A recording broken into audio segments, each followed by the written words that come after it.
কেউ যদি অস্থিতিশীল করতে চায় তাদেরকে রাজনৈতিকভাবে এটার জন্য ক্ষতিপূরণ দিতে হবে। মাথার মধ্যে ব্লাড জমেছিল, মনে হয় এখন বাইরে যাচ্ছে, সিঙ্গাপুর যাচ্ছে চিকিৎসার জন্য।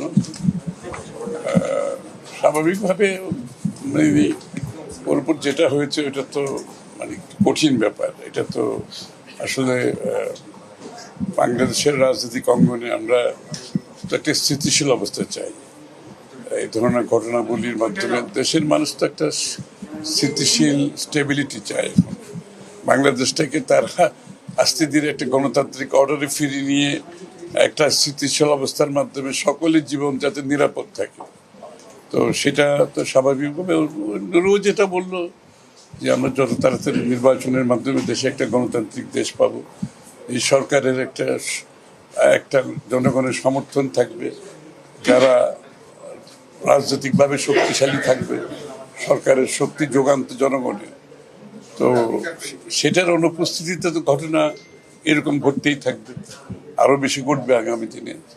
তো যত তাড়াতাড়ি আমরা নির্বাচনের দিকে গিয়ে দেশে একটা রাজনৈতিক পরিবেশ ফিরিয়ে আনতে পারবো, একটা নির্বাচিত সরকার জনগণের সমর্থন নিয়ে, যাদের সব রাষ্ট্রের সব অঙ্গগুলো যারা একটা রাজনৈতিক শক্তির অধীনে নিয়ন্ত্রিত থাকতে পারে, সেটা তো একমাত্র নির্বাচিত সরকার ব্যতীত সম্ভব না। তো এই ধরনের ঘটনা তো ঘটতেই থাকবে, কারণ এখানে জবাবদিহিতার এখানে সংসদ নাই, এখানে তো জবাবদিহিতার একটা অনুপস্থিতিতে আছে, এটা তো আমাদের অস্বীকার করার কিছু। এটার জন্য কাউকে দোষারোপ করে লাভ নেই।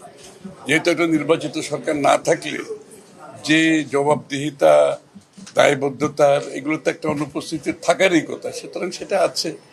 এবং এর জন্য যেমন সবাই যত তাড়াতাড়ি নির্বাচনী প্রক্রিয়ার মাধ্যমে নির্বাচিত সরকার আসবে দেশে, এবং একটা নির্বাচিত সরকার যারা জনগণকে দায়বদ্ধ থাকবে, জবাবদিহি থাকবে, এবং যাদের একটা জনগণের শক্তি নিয়ে সরকারের যে বিভিন্ন সংস্থাগুলোকে পরিচালনা করার পিছন থেকে যে শক্তিটা, সেটা তো জনগণ। সেটার জন্য সবাই অপেক্ষা করছে। এবং নুরু বললো সেটা, সে বললো যে যত তাড়াতাড়ি আমরা যদি নির্বাচনটা করতে পারি, অন্তত এখান থেকে বেরিয়ে আসতে পারবো। এরকম পরিস্থিতি হইতেই পারে, সেটা অসুবিধা নেই। আরো অন্যান্য দল অন্য কিছু চাচ্ছে, আমাদেরও আবার চাওয়ার কিছু আছে। সব জায়গায় যে ঐক্যমত হয়েছে তা তো না, ঐক্যমত হওয়ারই কথা না, কারণ সবাই বিভিন্ন দল, বিভিন্ন দর্শন, চিন্তা ভাবনা। সুতরাং সব জায়গাতে ঐক্যমত হবে এটা কেউ বিশ্বাস করার কোনো কারণ নেই। তাই আলাদা আলাদা দল হইতো না, আমরা বাকশাল হয়ে যেতাম, তাই না? তো সুতরাং সে চাওয়াটা অসুবিধা নেই, কিন্তু সেই চাওয়াটা জনগণের কাছে যেতে হবে। নির্বাচনের মাধ্যমে জনগণের ম্যান্ডেট নিয়ে সেটা পূরণ করতে হবে। আর এটাই গণতন্ত্র। গণতন্ত্র এর বাইরে আর কিছু বলেন না।